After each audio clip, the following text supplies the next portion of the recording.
இன்றைக்கி குட்டிக்கு லஞ்சுக்கு கேரட் பீன்ஸ் பருப்பு சாதம் தான் கொடுத்தேன்.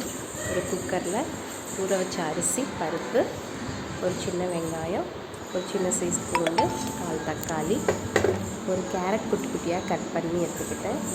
2-3 பீன்ஸ் அதையும் குட்டி குட்டியாக கட் பண்ணி எடுத்துக்கிட்டேன். அப்புறம் கொஞ்சம் மஞ்சள்தூள், கொஞ்சம் பெப்பர்தூள், கொஞ்சம் பெருங்காயத்தூள், 2-3 சீரகம், தேவையான அளவு உப்பு, தேவையான அளவு தண்ணி எல்லாம் போட்டு மூடி போட்டு ஒரு 3-4 விசில் வச்சிட்டிங்கன்னா நல்லா குலைவாக வெந்துடும். இது நீங்கள் மசிச்சும் கொடுத்துக்கலாம், இல்லை அப்படியே கொடுக்கறனாலும் கொடுக்கலாம்.